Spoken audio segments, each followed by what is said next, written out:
chers détenteurs de permis B, amateurs de 125 cm3 sur deux roues, vous savez que ce qu'il y a de plus performant justement avec votre permis qui n'est pas un permis moto, c'est le Piaggio MP3 500. C'est un 3 roues, certes, mais qui développe quand même une belle puissance. Et cette année, Piaggio l'a remplacé, pas par Antonin, mais par le modèle 530. Un modèle 530 qui est quand même situé 1500 € au-dessus de notre modèle 500, mais qui a pas mal d'évolutions. Donc ce que je te propose, Antonin, c'est qu'on fasse un petit peu le tour de la question et qu'on réponde justement à la question essentielle de ce comparatif, c'est est-ce que ça vaut le coup de vendre son ancien 500 pour acheter le 530 ? On est parti? Donc 1500 € de différence, Antonin. Il y a déjà pas mal de choses qui changent au niveau de la vie à bord. Tu étais assis dessus. Qu'est-ce que tu vois, toi, tout de suite dans les principales évolutions dès que tu es assis derrière le guidon? Tableau de bord. Tableau de bord direct. Hein. Le TFT, c'est un TFT 7 pouces qui est connecté. J'avoue que moi, d'habitude, en temps normal, je suis quand même un aficionado des compteurs analogiques. À aiguille, ouais. À aiguille, j'aime bien avoir les petites aiguilles. Je suis un peu à la vieille école pour ça. Bah si, il y a quand même une aiguille digitale. Parce que eux, ils parlent aux automobilistes. Donc là, c'est du contenu bagnole en fait que tu retrouves là-dedans finalement. Ouais, c'est les écrans que tu as un peu aujourd'hui dans toutes les caisses, non? C'est vrai, c'est vrai. Parce que franchement, cette instrumentation, elle est pas moche, leur instrumentation, tu sais, avec les deux cadrans à aiguille et le petit pavé central. Sauf que, attends, c'est sorti en 2005, la série MP3. Je crois que ça n'a pas changé à ce niveau-là. Et franchement, c'était vraiment daté. Donc ça, déjà, c'est une super bonne chose. Ah, et puis on l'a vu, rien que pour remettre à zéro un trip, il y a quand même une certaine inertie sur l'ancien. Ouais. Que là, on n'a pas sur celui-ci. 3 types d'affichage. Alors, ouais. si tu appuies une fois, tu changes les trucs du haut. Si tu appuies 2 fois, tu changes les trucs du bas. C'est un peu compliqué. C'est un petit peu plus facile là-bas, d'autant plus qu'il y a un superbe commodo gauche avec un beau pad de navigation. Beau pad qui est bien foutu, et il y a pas mal de petites choses dessus. Mais par contre, comme le truc que tu avais souligné, c'est vrai que le petit bouton de stabilisateur pour activer le stabilisateur, là c'est vrai que je P3 à l'autre. Voilà. En fait, c'est le blocage, c'est le système de blocage de direction que vous connaissez, Roll Lock chez Piaggio. Ça se passe là, ça allait encore sur le 500, sauf que maintenant sur la poignée qui est à droite justement sur le 530, il y a un petit potentiomètre en plus qui va avec la commande électronique Ride by Wire. Il y a de l'évolution aussi. On parlera justement de ce que ça induit après par la suite. Donc du coup, il faut un peu avoir des pouces de singe, il faut les rallonger c'est moins ergonomique, quoi. Après, par contre, ils ont toujours laissé les petits boutons au niveau des... Le piano, ça s'appelle. Ouais, le piano, il y en a quand même beaucoup moins. Ouais. Parce que là, par exemple, tu vois, le warning, avant, il fallait que tu lâches une main pour aller l'attraper justement sur le piano, sur la console qui est sur le tablier. Alors que là, direct sur le pouce, à droite, je trouve ça un petit peu mieux foutu. Non, et puis, je trouve qu'aussi la sensation au niveau des boutons est quand même beaucoup mieux foutue que là sur celui-ci où c'était un peu perfectible, on ne savait pas trop si c'était enclenché ou si ça l'était pas. Ouais, moi il y a un truc que j'aime pas trop et que j'aime toujours pas en fait. Tu vois là, tu es arrivé en marche arrière, comme tu as dû enclencher ta marche arrière avec le petit bitonio là qui est sur la gauche. Avec le bouton du démarreur. Et puis après avec le bouton du démarreur parce que c'est une marche arrière électrique. Bon, la bonne chose c'est que ça fait plus bip bip maintenant sur le 530, alors que là tu as l'impression d'avoir un engin de travaux publics quoi quelque part. Ouais. Donc quand tu vois déjà la largeur du truc, bon bref. Voilà, on s'en passe assez facilement. Par contre, ce qui est super sympa, ils ont un petit peu forcé sur les capitonnages, tu sais, à l'intérieur du tablier. Tu n'as pas de boîte à gants, mais par contre, tu as des protections pour les genoux. Tu sais, si tu viens freiner un petit peu plus fort. Et ça c'est plutôt... C'est vrai que c'est assez sympa parce qu'en plus, par contre, ça, je trouve que c'est dommage que ce soit sur l'ancienne comme sur la nouvelle version. Tu peux pas mettre tes pieds en feed forward. Ah, tu peux pas cruiser. Alors là, c'est bien parce que... embêtant, je trouve. Ouais, mais tu vois, il y a eu des évolutions. Je ne sais pas si tu les vois bien, les évolutions au niveau de la position de conduite, parce que nous, on a une petite différence de taille. Toi, tu fais 2,3 m et moi, je fais 2,13 m. Ouais, il y a 10 cm de différence. Mais justement, entre même avec mon 2,3 m, je trouve que c'est gênant. Donc toi qui as les guibolles encore plus grandes que les miennes, ça devrait encore plus te gêner. Cruiser. Non, moi, ça ne me gêne pas. En fait, moi, ce que je vois vraiment dans le changement de position, regarde, je vais m'asseoir dessus pour être là juste à côté de toi. Ce que je vois tout de suite et qui me gênait avant, en fait, ils ont baissé le plancher. Et pourtant, on a toujours la même garde-sol. La selle est quasiment à la même hauteur, là-dessus, il n'y a pas de souci. Le guidon, lui, il a été un petit peu relevé et un petit peu ramené vers moi. Ça se joue à quelques centimètres, c'est pas grand-chose. Mais regarde, c'est suffisant pour que j'ai plus l'axe de mes genoux qui soit au-dessus de l'axe de mes hanches, comme je le suis là-bas. Tu vois, regarde mes jambes comme elles sont un petit peu plus détendues, je suis un peu plus droit. Alors que là, si je vais ici, hop, hop, j'ai la sensation d'avoir les genoux au-dessus de l'axe de mes jambes. Et en plus, effectivement. Tu vois le truc. Et en plus, avec la pédale là, la pédale elle est plus gênante. Ils l'ont remaniée, elle est moins gênante là où elle est aujourd'hui. Parce que le marchepied s'est également un petit peu élargi. Et ça, moi je trouve que c'est vraiment quelque chose que les grands apprécieront. Mais du coup, pour voir tout ça, t'as sorti ton mètre? J'ai sorti mon mètre. Tiens, tu vois, je le sors de la petite boîte à gants sur le 500 qui existe toujours sur le 530. Non, j'ai pas besoin de sortir mon mètre en vérité. C'était juste pour te montrer l'espace un petit peu à vivre. Bah non, mais c'est intéressant que justement tu aies mentionné ça parce que moi, tu vois, je m'en étais pas rendu compte du tout, quoi. Ça, et en plus, je trouve que la selle, elle est un peu plus agréable là-bas. Ouais. Bon, là, sur notre 500, on a une selle confort. Je parlerai pas du moelleux. Je parle juste de la forme. J'ai l'impression qu'il y a un truc qui revient un petit peu, là, tu vois, au niveau de l'entrejambe. C'est pas très agréable. En fait, c'est l'échancrure qui est beaucoup moins bien fichue, je trouve. Tu crois, par rapport au dessin? Ouh, j'ai peur qu'il tombe mon C5. Le dosseret est mieux foutu sur l'ancien, mais l'échancrure est mieux foutue sur le nouveau. Ouais, tout à fait. Et même la pointe, elle descend un petit peu plus. Donc j'imagine même que les personnes un peu plus petites qui auront besoin de s'avancer, ce sera moins pénible. C'est plus agréable, ouais. Et tu sais l'autre chose que je vois quand on est comme ça? C'est ça. Ah mais ça, moi je l'ai senti clairement avec un test bête et simple. J'ai ouvert ma visière à 80 km/h, j'avais pas les yeux qui pleuraient. D'accord. Que là, à 80 km/h, moi je pense qu'il n'y a plus besoin de passer par le catalogue accessoires Piaggio. Franchement là maintenant de série, je la trouve vraiment bien fichue. Et puis en plus, elle ressort bien sur les côtés en plus. Elle ressort pas mal, ouais. Bah, il y a la nouvelle ligne aussi, il y a le nouveau design. C'est vrai qu'il a quand même un autre style. Moi, je trouve qu'il ressemble un petit peu plus justement au 300. Maintenant, l'affiliation avec le 300, elle est plutôt pas mal. Et puis, il y a de la techno aussi, éclairage full LED, alors que là, on avait encore des ampoules. Même si tu avais du DRL là, sur le bas, là, la petite moustache. Voilà, là maintenant, c'est du full LED. On est vraiment super bien. Mais en plus, là, l'éclairage, on voit radicalement la différence. Moi, je vois que je prends souvent le périph'. Le soir, quand je fais mes appels de phare, quand je fais de l'interfile, c'est voilà, le bâton de Moïse, quoi. Tout le monde s'écarte. C'est le 3 roues de Moïse. Ouais, okay, non, franchement, ça fait vraiment bien la différence. Et puis surtout, en plus, je trouve que les clignotants à l'avant, ils sont carrément mieux intégrés et il n'y aura plus ces risques de casse comme on l'a vu de manière assez récurrente sur les anciens. Vu, mais tous les MP3, ils ont les trucs qui pendouillent comme ça, quoi. Tous. Les clignots qui pleurent. C'est ça, c'est ça. Sinon, voilà. Pour ce qui est de la vie à bord, voilà les principaux changements. Il y en a aussi pour le passager, avec une selle qui serait un petit peu plus vaste, avec des poignées qui auraient été retravaillées. Alors Clémentine, elle était au concert de Laurie hier soir, donc elle est à faune aujourd'hui, elle n'a plus de voix du tout. Donc je me permets de parler à sa place. En fait, ce qu'elle a beaucoup apprécié, c'est le dosseret pour la maintenir, qui était plutôt bien. Niveau suspension, elle m'a dit que c'était exactement la même chose, ce qui est raccord avec ce que j'en pense, vu que les suspensions n'ont pas changé. Donc là-dessus, on est quand même pas mal. Par contre, elle n'aime pas, c'est qu'elle se retrouve un petit peu plus haute. Finalement, il y a plus de hauteur à ce niveau-là. Alors généralement, pour beaucoup de gens, ça les rassure parce qu'ils ont une meilleure vision sur la route. Mais la Clem, elle, elle a moins apprécié, elle préfère le 500. Et puis bon, on va clore ce chapitre vie à bord par les nouveaux équipements qui sont arrivés. Tu as remarqué le petit régulateur de vitesse qui était là?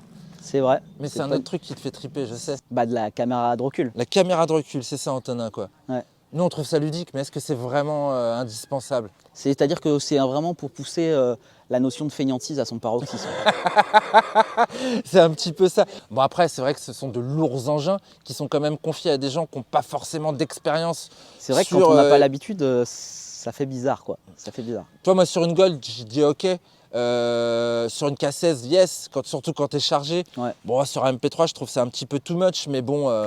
C'est vraiment l'engin urbain par excellence du mec qui n'a pas son permis et qui n'a pas envie de se faire chier à passer son permis, quoi. Et qui n'a pas envie d'acheter une petite citadine, parce que ça remplace une petite bagnole. Ouais, carrément. C'est ça. Et puis toi, je vois que tu as là un petit écusson 530, donc tu aurais 30 cm3 de plus. Est-ce que tu as senti vraiment la différence entre le 500 et le 530 en termes de motorisation? C'est un peu le... Est-ce que c'est commercial ou pas cette appellation 530? Bon, on a déjà vu ça chez d'autres, je pense au T-Max fatalement. Écoute, oui, ils l'ont revu, mais ils l'ont revu, il fait la même puissance qu'auparavant, c'est-à-dire qu'on est toujours à 44,2 chevaux, sauf qu'on déboule 250 tours plus tôt. Et en revanche, au niveau du couple, on a gagné en couple, on est à 50 Nm de couple aujourd'hui, alors qu'avant on était à 47,5. Donc il serait plus performant. En fait, c'est un réalisage, ce changement de cylindrée. Après, à l'intérieur, il y a un petit peu de la cuisine Piaggio entre le piston, la culasse, soupape agrandie, tout ça. Niveau feeling, Antonin, je le préfère en fait déjà au démarrage parce que je trouve qu'il vibre un petit peu moins. Je le trouve un petit peu moins sonore, mais il est encore sonore à mon goût. En revanche, j'apprécie vraiment ses performances. Je le trouve plus réactif. D'ailleurs, je me suis prêté à l'exercice du départ arrêté sur 100 mètres et tu m'as chronométré. Et je Ouais. crois que je me suis pas trompé dans mon ressenti, non? Non, non, ouais, c'est sans appel. C'est 1 seconde 20 de moins sur le nouveau. Ouais, c'est ça sur le nouveau, Mm. qui est plus réactif et en fait il a une montée T'as fait, assez. t'as fait 6 secondes 60 sur le nouveau et t'as fait 7 secondes 87 sur le ancien. Voilà, sur nos moyennes, sur les moyennes des démarrages qu'on a pu Préparation. faire. Ça, c'est assez intéressant. Comme les reprises, je trouve qu'il reprend mieux quand on est sur les voies rapides. Quand tu es calé justement à 80 km/h, que tu as besoin de remettre du gaz pour doubler une bagnole ou un camtar, et ben, je trouve qu'il repart mieux. Après, niveau consommation, c'est sensiblement la même chose. On est toujours autour des 5 litres pour ces beaux engins qui sont lourds, parce qu'on est toujours autour des 280 kg. Il aurait perdu 7 kg, mais je trouve quand même qu'il reste toujours, ça reste toujours un engin d'un poids respectable, hein, comme on dit. Voilà. Après, pour les VMAX, on était pareil. Celui-ci, il accélère de manière beaucoup plus fluide. Ça reste de moteur très linéaire. Hein, Moi, je trouve que lui, il gueule et après, il avance. Alors, au démarrage, ouais, effectivement, celui-ci, tu as l'impression qu'il mouline. Voilà, Il c'est mouline ça. beaucoup dans le vide. Oui, il va Tu es chercher. obligé vraiment d'accélérer à fond pour pouvoir tout de suite aller chercher la traction, en fait. Quoi. Ouais, le bon régime, quoi. Le Ça, bon régime. comment on appelle ça? Sa zone de confort, quoi. Ouais, ouais. De toute façon, on voit au niveau du contour, hein, dès qu'on accélère, à 5-6 000 tours, c'est là que, Ouais. le variateur il prend et que ça Alors que là, on a la ça- sensation que c'est justement, on c'est- est mieux connecté à voilà, la poignée. ouais, c'est beaucoup plus fluide dans sa manière d'accélérer. Et puis aussi, autre nouveauté cette année, bah, maintenant on a 3 cartographies. Là on en avait 2, enfin on avait 2, ouais, on avait un mode éco, pour ouais. pallier au mode normal. Mm. Un peu chiant aussi à enclencher, pareil, parce que ça se passait là au niveau de l'accélérateur. Là maintenant on a un bouton dédié sur le commodo gauche. 3 modes de conduite, et figure-toi que l'anti-patinage est géré en fonction des modes de conduite. Alors c'est le même quand tu es sur éco ou sur le mode confort, et c'est un autre système un petit peu plus permissif lorsque l'on est sur le mode sport. Ouais. Alors que là, ou tu l'as ou tu ne l'as pas, et franchement tu as envie de l'enlever, hein. Bah, tout le temps. Hein. D'accord. Il est super intrusif le Il est assez traction intrusif, control je suis là-dessus. d'accord avec toi. Alors Je que suis là, c'est beaucoup plus lissé en fait. C'est Tu vrai. le sens beaucoup moins. C'est vrai, c'est plus fluide. Il faut dire aussi qu'il y a une nouvelle unité Magneti Marelli qui a été installée justement à bord, et peut-être que ça calcule différemment. Ah ouais, ça aujourd'hui. se ressent mieux. Et puis surtout que en fait, t'as l'impression qu'il y a quelque chose qui va se casser parce que t'as le voyant qui clignote sur le tableau de bord. Du coup, ça fait sapin de Noël. Tu te dis oh là, Ouais. qu'est-ce qui se passe, qu'est-ce que j'ai fait. Bon, on a fait un petit peu de virolo quand même, on est sorti de la ville pour voir un petit peu les qualités dynamiques de ces beaux bébés. Alors c'est pareil ou pas? Ça a changé? Alors moi je trouve que c'est vraiment au niveau du balancement que tu sens une différence. Sur celui-ci, le balancier, il te retient plus en fait que sur l'ancien. Ouais, c'est vraiment beaucoup plus direct. Il y a pas d'échelonnement quoi. C'est tout ou rien. Limite, tu es obligé un peu de le retenir de temps en temps quoi. Tu as raison. Que là sur le nouveau, c'est beaucoup plus coulé en fait. Tu as beaucoup moins l'impression de lourdeur. Tu ressens beaucoup moins en fait cette espèce de poids gyroscopique en fait. Ouais. Bah, exemple criant aussi, le Gymkhana, le petit slalom qu'on a justement organisé. En fait, tu as l'impression que tu dois le forcer. Le 500, tu l'emmènes en fait. Ouais. Alors que lui, tu sais, comme s'il était sur une boule comme ça, mais voilà, il y a une fluidité dans les passages. À chaque fois, il n'y a pas de toc, toc, toc, toc, où il Ouais, tombe un petit peu c'est plus. ça, ouais. Et ça, je pense que c'est le travail qu'ils ont pu faire au niveau des parallélogrammes. Ils les ont allégés, ils les ont un petit peu revus, et du coup, ça assure déjà un petit peu plus de fluidité. Mais je trouve que malgré tout, en courbe, je m'attendais à avoir plus de précision dans mon train avant. C'est intéressant. Je trouve qu'il y a un petit flou et tu as quand même beaucoup tendance à te faire emporter par le poids dans les courbes. Et ça saucissonne aussi pas mal Ça saucissonne pas mal. Ouais. Ça saucissonne aussi quand on est à haute vitesse. quand tu mets du rythme. Et en fait, il y a même quelque chose qui est presque flippant, c'est quand tu rentres sur l'angle, tu es sur ton angle maximal, tu ne peux plus rien faire, tu ne peux Ouais. plus bouger. Donc ça demande quand Tu même te fais un petit peu emporter, ouais. d'anticipation. Ouais. Donc bon, le concept du 3 roues est rassurant pour les automobilistes. Je pense surtout quand tu es sous la flotte et que tu as besoin d'avoir un petit peu plus de feeling.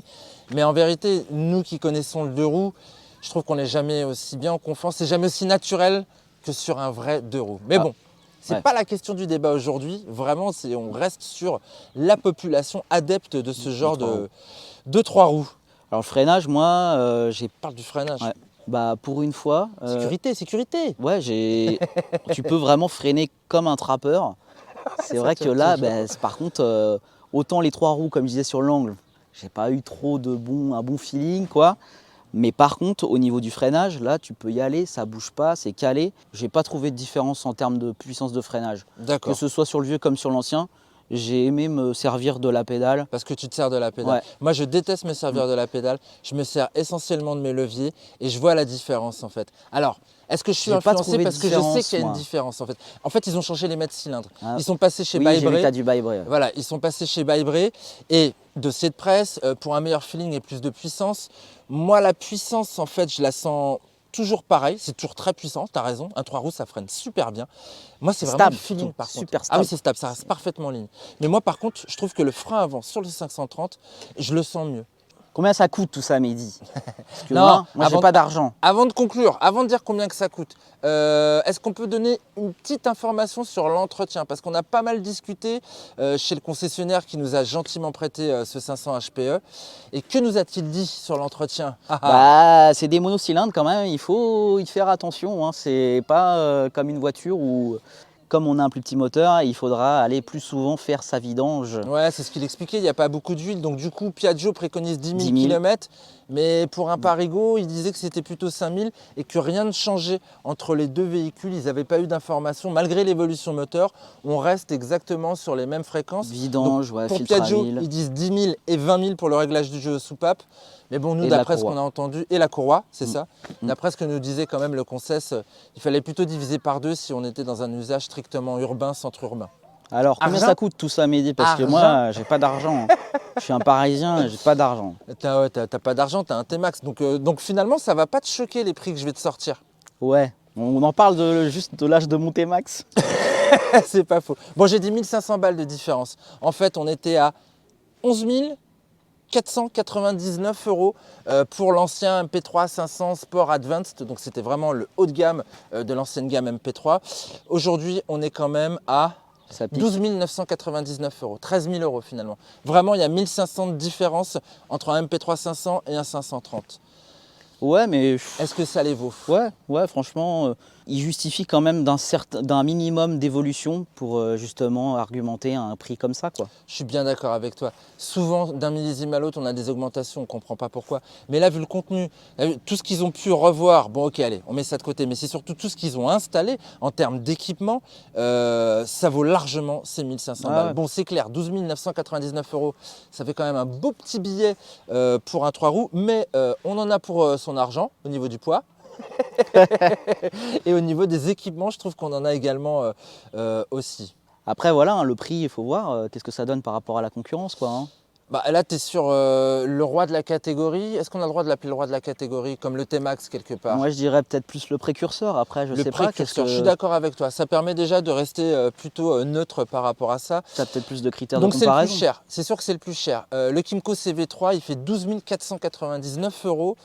Il est un petit peu plus puissant, mais il n'est pas pareil justement. Voilà. Et puis un Peugeot Métropolis, là on est vraiment en dessous, mais en même temps C'est un on 400. voilà, on est sur un 400 cm3. Ça commence à partir de 9 199 € chez Peugeot. Et ça va pour les versions très luxe à 10 300 balles, 10 500 balles. Donc on a quand même 2 500 € de différence. Mais bon, là, ça n'a plus rien à voir en termes de performance et tout le reste, quoi. Bon, voilà, j'espère que ça vous a intéressé. J'espère qu'on vous a quand même pas mal listé ce qu'il y avait comme point positif par rapport à l'ancien. Il n'y a pas de point négatif par rapport à l'ancien? Franchement, non, moi, s'il faut repartir avec un des deux, je repars avec le nouveau. Il est meilleur sur tous les Il est points. meilleur sur tous les points, je suis d'accord. Ah, t'es d'accord avec moi? Bah oui, je suis d'accord avec toi. C'est pas drôle. Bon, Antonin, il repart avec le 530. Moi, je vais retourner à la rédaction pour finaliser mon article. Vous aurez plein de détails, toutes les mesures qu'on a pu faire justement sur motoservice.com. On se dit à une prochaine. On vous dit à une prochaine. Encore du 3 roues? S'il te plaît. Non. Une moto, mais alors une moto avec marche arrière. Une moto avec marche arrière. C'est pas gagné. Je crois qu'on va faire de l'électrique. On verra. Allez, à la prochaine. Allez, Bye. salut.